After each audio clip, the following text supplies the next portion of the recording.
We're starting the program with a recitation of Qur'an.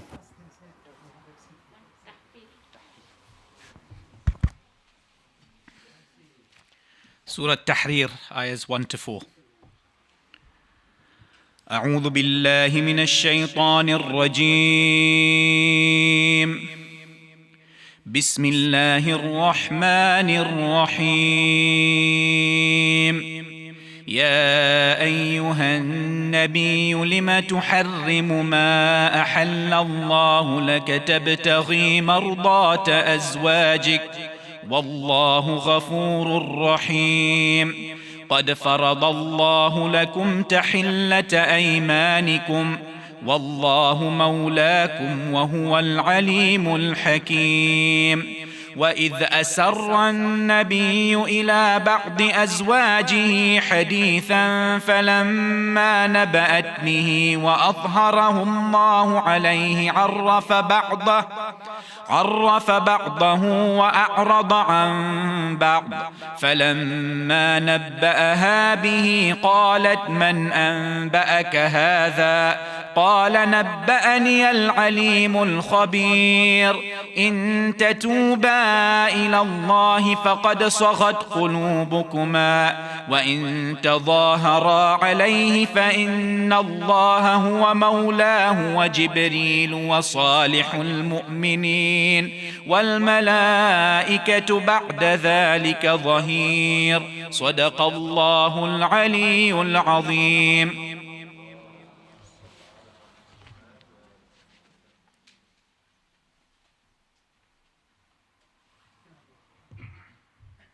Surah Tahrir, ayahs 1 to 4. In the name of Allah, the Beneficent, the Merciful. O Prophet, why do you forbid yourself that which Allah has made lawful for you? You seek to please your wives, and Allah is forgiving, merciful. Allah indeed has sanctioned for you the expiation of your oaths, and Allah is your protector, and He is the knowing, the wise. And when the Prophet secretly communicated a piece of information to one of his wives, but when she informed others of it, and Allah made him to know it, he made known part of it and avoided part. So when he informed her of it, she said, "Who informed you of this?" He said, "The knowing, the one aware informed me." If you both turn to Allah, then indeed your hearts are already inclined to this. And if you back up each other against him, then surely Allah it is who is his guardian, and Jibreel and the believers that do good, and the angels after that are the aiders.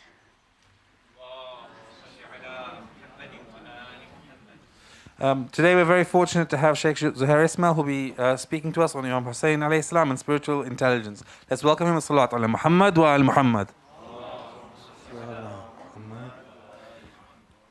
Shaykh Zoheir Esmail studied accounting and finance at the LSE before qualifying as a chartered accountant. After that, Dr. Esmail began pursuing full-time studies in the Islamic Seminaries of Syria and London before moving to Qom, where he spent the last decade studying and teaching.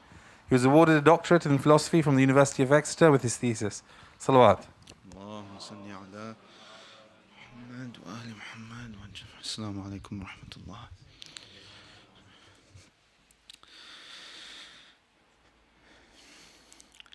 أعوذ بالله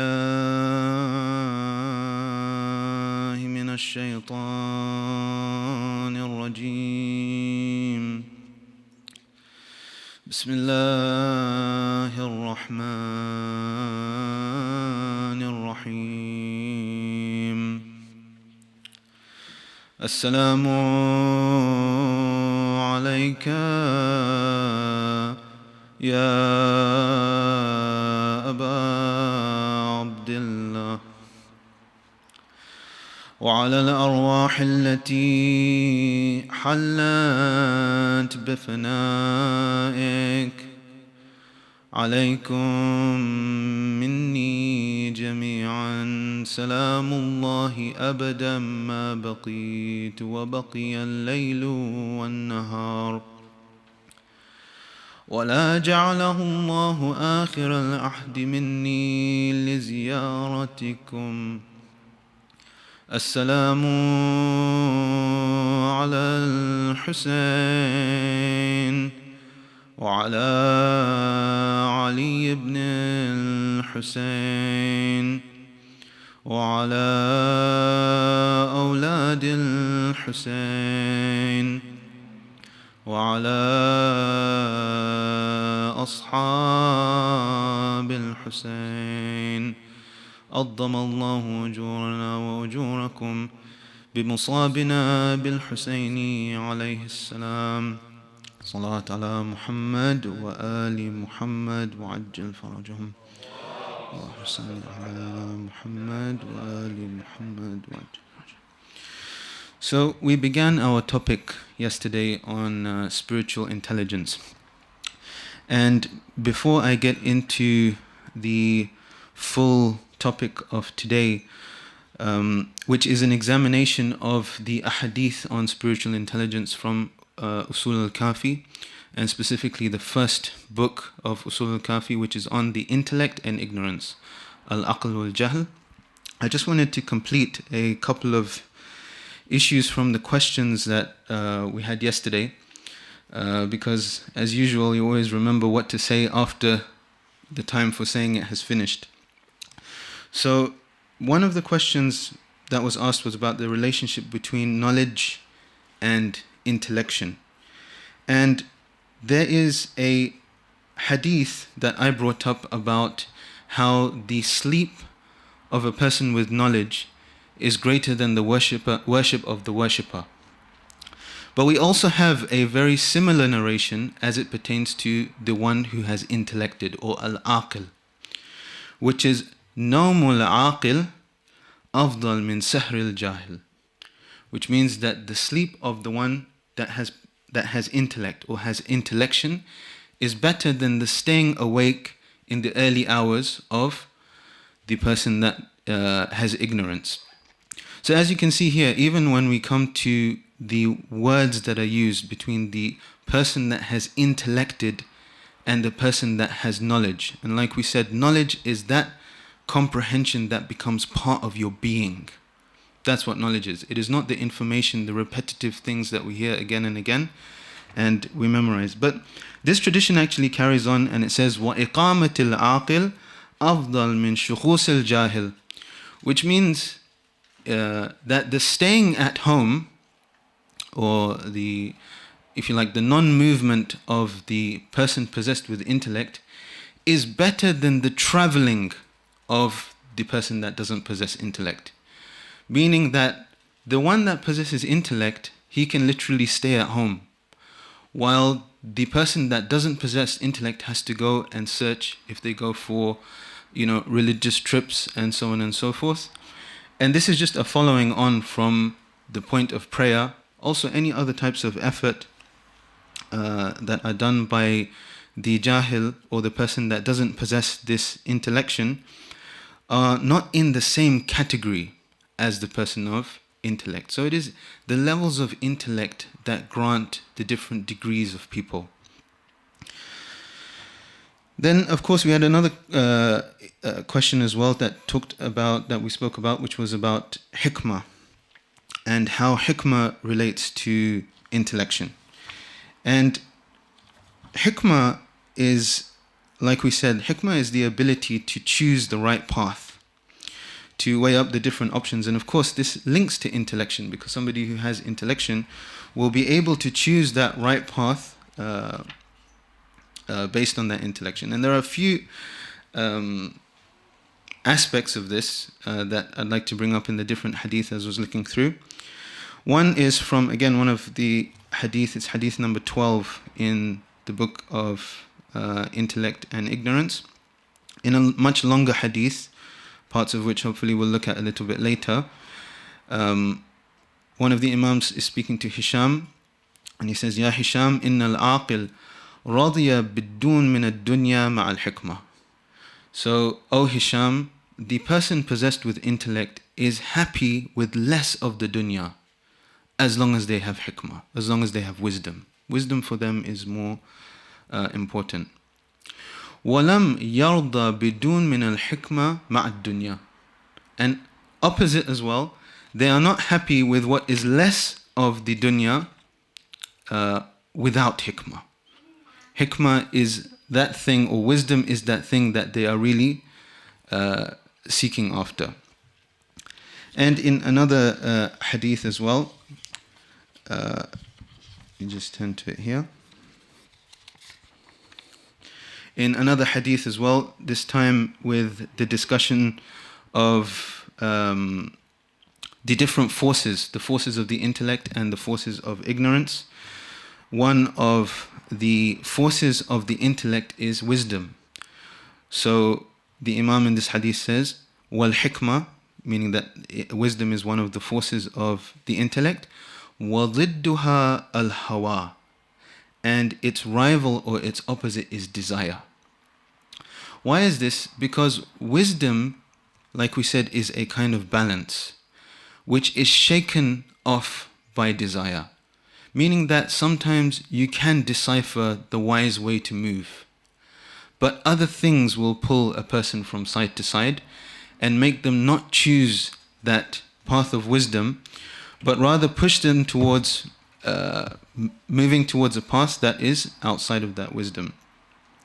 And in another hadith as well, if I turn to it here, another hadith as well, when speaking about hikmah, the Imam refers to a very important ayah of the Holy Qur'an, explaining that those people with hikmah are the people that possess intellect, which is this ayah, أعوذ بالله من الشيطان الرجيم, يؤتي الحكمة من يشاء ومن يؤتى الحكمة فقد أوتي خيرا كثيرا وما يذكر إلا أولو الألباب. That is that he gives wisdom to whoever he wills, and whoever is given wisdom is given a great benefit. And those people that pay attention to this fact, or those people that are aware of this fact, are this category of ulul albab. And if you look in your translations, you will find that ulul albab is translated as possessors of intellect. Because as we go through some of these hadith as well, or even if we don't cross the specific ones, hikmah, even if we don't go through the specific ones, this term ulul albab is equated to the aql, the person with intellect. The person with intellect is referred to as ulul albab because they are the ones that can comprehend and can understand the importance of what is being spoken about. They are looking for those issues. And so they are reminded by this kind of verse that will say, يُؤْتِ الْحِكْمَةَ مَنْ يَشَاءُ. He is the one who gives this wisdom, because they are in search of it. And only those people possessed with intellect will pay attention to this issue. Finally, there is a circular, or not a circular, I would say a kind of feedback loop between intellection and wisdom, because they are both aspects that have a graded movement. The more a person activates their intellect and their intellection, the more wisdom they will have. And the more wisdom they will have, the better they will be able to decipher how to increase their intellect. So in another hadith, again, this one is attributed to Amir al-Mu'mineen alayhi afdalu salatu wa salam. Allahumma salli ala Muhammad wa ali Muhammad. It says, كان أمير المؤمنين يقول. So this is something that Imam Ali alayhi salam would regularly say. When you say كان يقول, means he would say. بالعقل استخرج غور الحكمة. With the intellect, the depths of wisdom are attained, or if you like, extracted. وبالحكمة استخرج غور العقل. So both ways around. Then with that wisdom, the depth of the intellect is also extracted. So these are some of the hadith that are to do with the questions that we were speaking about last time. And now, inshallah, we want to start examining what this intellect is, because we spoke about different types of intellection. We talked about IQ, EQ, and SQ, or intelligence, emotional intelligence, and spiritual intelligence. And I mentioned that all of these are aspects of the same intellect. It's not like we have three faculties that do, different things. They're all grades and aspects of the same intellect. And therefore, in our scriptural sources, when the intellect is referred to, it is not a one-dimensional referral. Sometimes the intellect is referred to as it pertains to what is required for the wajibat, for example. As an example, a leader of prayer needs to be aqil. They need to have intellect. But here this intellect is IQ. They cannot be mad. For that is that this argument, فَأَمَّا الظَّاهِرَ فَالرُّسُلُ وَالْأَنْبِيَاءُ وَالْأَئِمَّةُ. As for the outward of those of that proof, it is the messengers and the prophets and the imams. وَأَمَّا الْبَاطِنَ فَالْأُقُولُ. But as for the inner proof is the intellect. So, from these hadith and from other hadith in this section, what we find is that there is almost a macro intellect and a micro intellect. Sometimes we refer to a macrocosmos and a microcosmos. I think these terms maybe have been heard before. But the macro intellect, what I mean by here, is the intellect that is in the outward plane. And the intellect that is in the outward plane is the prophets. And the intellect in the inward plane is our intellects. Our intellects that comprise the three aspects that I spoke about before. So now, let us just go a little bit further into this intellect and try and understand what intellect we are speaking about when we talk about the intellect within and the intellect outside. The intellects come together. There's a very, very important tradition in Al-Kafi, which is tradition number 3. And in this tradition, one of the companions went to Imam Sadiq alayhi salam, and he had this question on his mind, which is, what is the intellect? Now, this question in itself shows that there was a confusion about this term. Because normally for terms like the intellect, they're just well understood. As you use normal language, you don't usually question the words that you use. Okay, so if I said, what is a doctor? I would be asking clarification further than the linguistic use. Because we all know what a doctor is, and we use that term regularly. And if I say a person with intellect, that is usually understood as a person who has a rational capability. But there's obviously some confusion here. So he asks the Imam, what is the intellect? Mal aql. And the Imam replies with the quintessential definition of the intellect, which we are now going to use going forward, and which is the definition of spiritual intelligence. He says, Ma ubida bihi ar-Rahman waqtusiba bihi al-Jinan.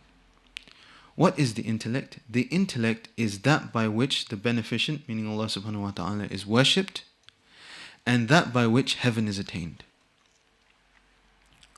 Now, if we think about this definition is perhaps not the definition we would have given to the intellect if we were asked ourselves. What is the intellect? The intellect is the rational faculty that enables you to decipher between the right path and the wrong path, or maybe any other definition that you would have come with.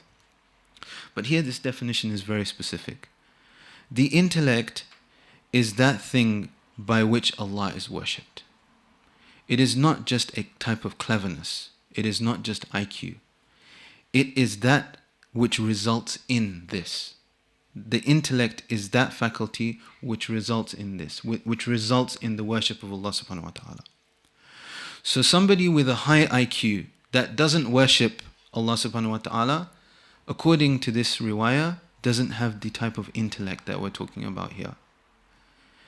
Whereas vice versa, somebody with a low IQ, but who has this intellect, has the intellect that we're talking about here. Ma ubida bihi ar-Rahman waqtusiba bihi al-Jinan. And that by which heaven is attained. So this is what I was talking about in terms of spiritual intelligence, carving out a path towards spiritual attainment, and walking that path. But now the questioner is also confused here. مَا عُبِدَ بِهِ الرَّحْمَنُ وَاكْتُسِبَ بِهِ الْجِنَانُ. What about clever people? Won't you say that they have an intellect? Won't you say that they are intelligent? So he says, قُلْتُ فَالَّذِي كَانَ فِي مُعَاوِيَةٍ. So what was that thing in Muawiyah? If intelligence and intellect is that which makes you worship Allah subhanahu wa ta'ala, then what about a character like Muawiyah, who was considered to be very intelligent, but he didn't have this trait? The Imam replies, تِلْكَ النَّقْرَاء تِلْكَ الشَّيْطَنَ وَهِيَ شَبِيهَ بِالْعَقْلِ وَلَيْسَتْ بِالْعَقْلِ. He says that was cleverness. That was a kind of devilry. And it is similar to the intellect, but it is not the intellect. So as we can see from this tradition here, the intellect that is being spoken about here is spiritual intelligence. مَا عُبِدَ بِهِ الرَّحْمَنُ وَاكْتُسِبَ بِهِ الْجِنَانُ. Inshallah, next time we will look at the creation of the intellect, that is this intellect, and its position in the ontological structure of existence, inshallah. وصلى الله على سيدنا محمد وعلى آله الطيبين الطاهرين. اللهم صل على. We have time for questions, if there are any questions from either side.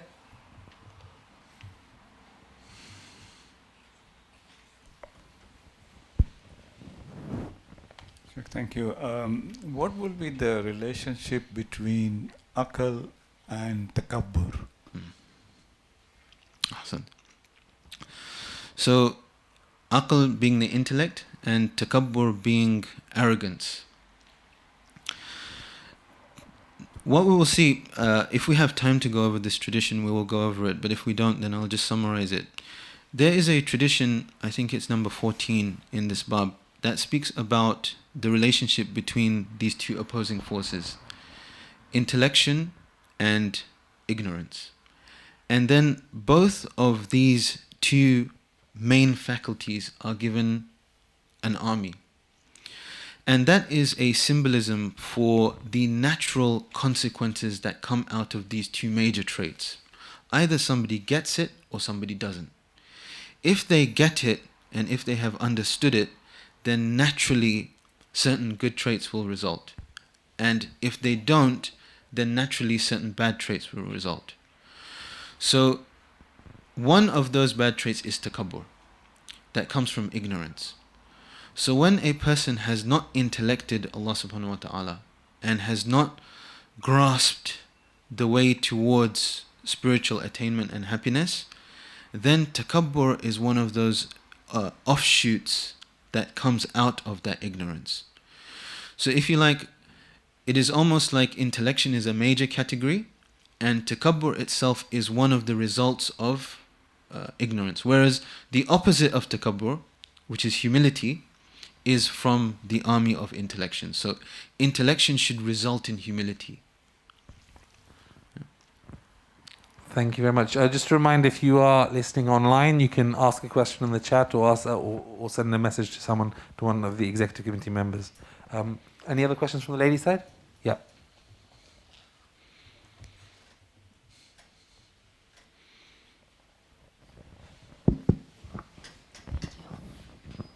Assalamu alaikum. Alaikum salam. Thank you very much for your speech. You just said about takabbur. I remember that it is probably in Qur'an or maybe in Hadith that in front of kafir having a kufr, having a kibr with kafir, it's all right or it's better. So I was wondering that maybe intelligent, meaning that you do takabbur or kibr, and then as you see the results, then you might say, okay, I should do again or I shouldn't do.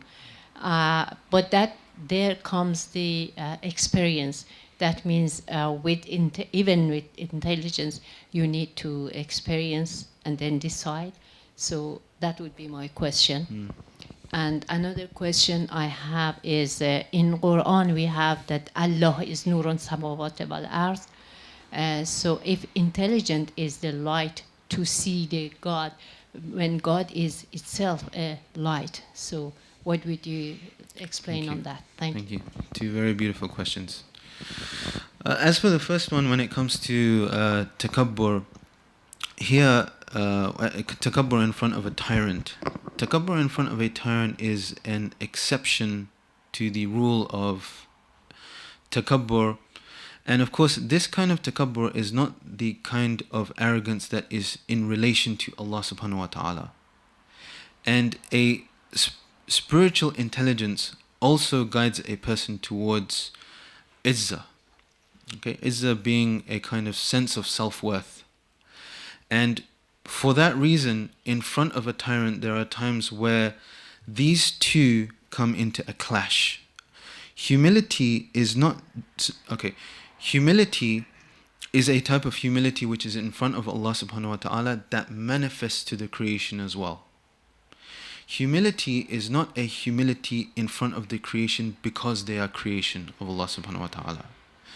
And so therefore, this kind of takabbur, which is in front of a tyrant, is not opposed to humility. Whereas the type of takabbur which I was speaking about in this hadith is a takabbur which is opposed to humility. Yeah? So this here, if you like to look at it in a different way, is an exception to takabbur because it is not the type of takabbur that is the takabbur in front of Allah subhanahu wa ta'ala. It is a type of takabbur that is also in line, if you like, with spiritual intelligence. And like you say, the development of spiritual intelligence is to do with the constant search for spiritual intelligence and the constant search for spiritual health. And yes, experience is part of that development because as human beings we move through a number of stages. Did you want to say something about that before I go to the next one? Yes, go on. Actually, sorry, I couldn't. No, I think it's not working. Thank you. Probably I can shout it. Okay, thank you. Yes, I was going to say that maybe our wordings are not correct enough, or we don't have really that great, vocabulary. As you said, my understanding is that the takabbur that we have in front of a tyrant is something which is inside the neglection and what do you call ghafla. And probably the takabbur that we shouldn't have in front of God is something within intelligence, right? Yeah. So these two are quite different yeah. types. Yeah. Is that right? My understanding? There are two different types of takabbur. Right. Which is why Okay. I was Thank saying you. as well. Thanks. As for Allahu Nur Samawati wal Ard, this verse itself is a very complicated verse. And as you know, there have been a lot of commentaries and detailed commentaries on this verse, because in itself, Allahu Nur here cannot be a physical light, because Allah subhanahu wa ta'ala is beyond all type of physical limitation.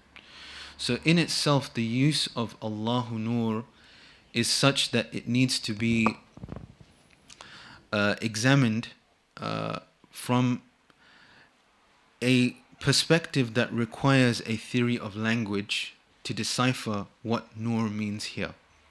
Nur, if I just say what Mulla Sadra says here, Mulla Sadra basically takes this Allahu Nur as Allah subhanahu wa ta'ala gives existence. In our riwayat, when we have Allahu Nur is a summary for guidance. Okay, Allah guides the heavens and the earth. So this use of Nur is that thing which illuminates and which is itself illuminated and illuminates. So when we say the intellect is a Nur, it is from this perspective. And when you say Allahu Nur, it is with the same essence of that meaning, but it has to be applicable to Allah. Yeah? So you cannot think of Allah as illuminated physically and illuminating physically. It has to be what is suitable to the divine presence. Okay, this is how the usage of words are different in something that is a aspect of a human being and something that refers to Allah subhanahu wa ta'ala. So for the same thing, Yadullah fawqa aydihim. Allah subhanahu wa ta'ala's hand is above their hand. Hand here for us means something. Hand here for Allah subhanahu wa ta'ala means something else. And many other Quranic verses, when they pertain to Allah, it has to be suitable for the divine presence, so that we don't get into, any problematic ideas. Thank you very much. We'll finish the questions. Salawat. Allahumma salli ala Muhammad wa ali Muhammad.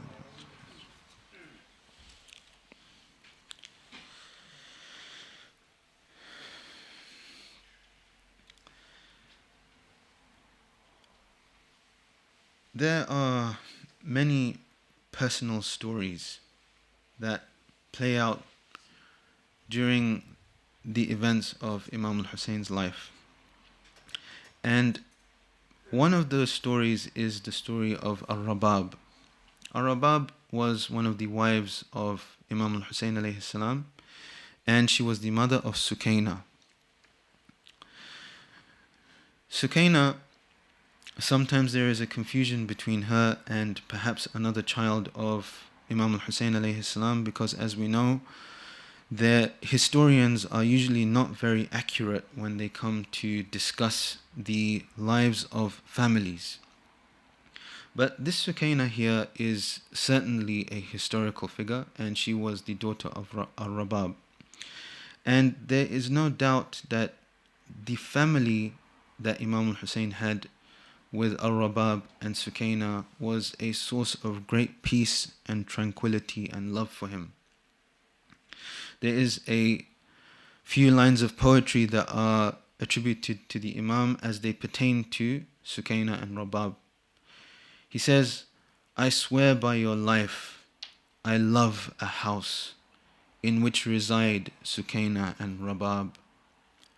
I love them both and would give away all my wealth for them, and let nobody admonish me for that." It's reported that Rabab was a very beautiful and intelligent woman who had great merit, and she was also a poetess. She lived only for a year after the martyrdom of Imam Husayn alayhi salam, and during that time she never took shade under any roof out of her mourning. And according to some reports, she even remained next to the grave of Imam Husayn alayhi salam. She composed some lines of poetry that are heartbreaking, where she says, talking to Imam Husayn alayhi salam in his memory, "The one who was a beacon that everybody relied on for illumination was slain in Karbala and left unburied. O grandson of the Prophet, may God reward you with goodness on our behalf, and may your scales of actions not be light. For me, you were like an unshakable mountain in which I found protection, and you looked after us with mercy and religious conviction. Now, who is there for the orphans, and who is there for the destitute? And who will give shelter to the impoverished and make them needless? I swear by God, I shall never desire to have another husband after you, until I am covered between sand and the earth." Imam Husayn alayhi salam, it is reported that he had a number of farewells, and one of his farewells was his farewell to Sukaina, a lady that brought him so much happiness and peace in his life. When he bid farewell to the ladies, Sukaina was sobbing loudly. He hugged her to his chest and said, "You should know, O Sukaina, that after me, your tears will be prolonged when death claims me. Do not burn my heart with your tears of anguish, while my soul still resides in my body. but after I am killed, you will have more right to weep over me, O best of women. And Sukaina, she passed through the night of Sham-e Ghariba. She passed through the journey to Kufa. She passed through the journey to Sham, and she returned back to Medina, where she spent the rest of her life. Ala la'natullahi ala al-qawmi al-zalimin, wa say'alamu alladhina zalamu ayya munqalabin yanqalibun, wa akhiru da'wana anil hamdulillahi rabbil alamin. Allahumma salli ala Muhammad.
حسين ابن علي فارس علم نبی یا حسین ابن علی تیرے صدقے سے ملی زندگی ہم کو یہی فارس علم نبی یا حسین ابن علی تیرے صدقے سے ملی زندگی ہم کو یہی دشت کربل میں تیرا لاش تیروں پہ پڑا رو رہی تھی یہ زمین آسمان روتا رہا ہائے مادر وہ تیری بہن یہ کرتی رہی اے میرے پیارے حسین گود میں آ وہ ذرا صرخت فاطمة الحسين قتل يرقد على السحم وحبيبي ولدي یا حسین ابن علی تیرے صدقے سے ملی زندگی ہم کو یہی فارس علم نبی یا حسین ابن علی تیرے صدقے سے ملی زندگی ہم کو یہی تیرے اصغر کا گلا تیرے اکبر کا جگر بھائی عباس کے غم میں تیری ٹوٹی کمر اور پامال بدن رن میں قاسم کا ہوا ایک دن میں ہی لٹا کربلا میں تیرا گھر ذبح كل بني تسجد تجبي تشكر خالقك يا إله الأزلي یا حسین ابن علی تیرے صدقے سے ملی زندگی ہم کو یہی فارس علم نبی یا حسین ابن علی تیرے صدقے سے ملی زندگی ہم کو یہی رن میں تلوار بنا آئے عباس علی ہر طرف حملہ ہوا مشک پانی بچھ دی آنکھ میں تیر لگا اور بے وست ہوا دونوں بازو کو کٹا کے گرا اس پہ جری وهو كل الوفا يصرخ بدو السماء سقط عباس جري من حسان خشبي یا حسین ابن علی تیرے صدقے سے ملی زندگی ہم کو یہی فارس علم نبی یا حسین ابن علی تیرے صدقے سے ملی زندگی ہم کو یہی ہائے بے شیر تیرا بے زباں قتل ہوا پیاس کے بدلے جسے ظلم کا تیر ملا القمہ روتی رہی لرز کربل کی زمین تم में जब उसका लहू अपने चेहरे पे मला وبكى نهر الفرات راحت من جسم حياة عند وصل السحم على حلقوم السكين يا حسين ابن علي तेरे सदक़े से मिली जिंदगी को यही वारिसे इल्म नबी या हुसैन ابن علي तेरे सदक़े से मिली जिंदगी को यही असर आशूर का वक्त कैसे हम भूल सके आई आवाज अज़ाब घोड़े से गिरे खैमे के दर पे तेरी बहन खू रोती रही था तेरा पाक गला शिमर के तेग तले أكتبك فأنا ربك ينظرك ثم الله يقول ارجعي إلى ربك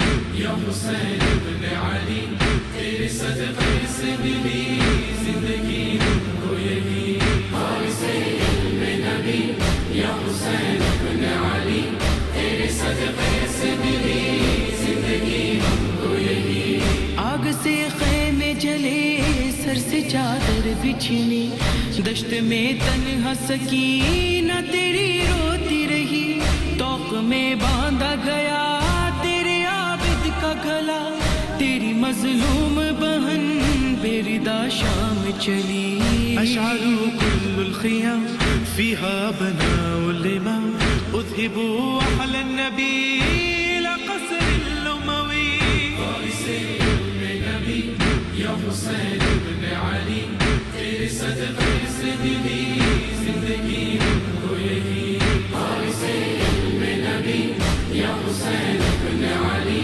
तेरे सदक़े से मिली जिंदगी को यही